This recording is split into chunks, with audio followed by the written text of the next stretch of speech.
video.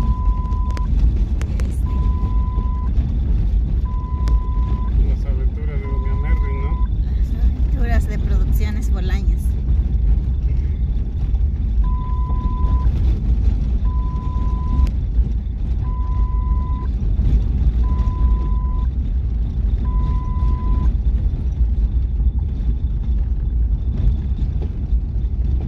Mira qué chulada de milpa hay ahí.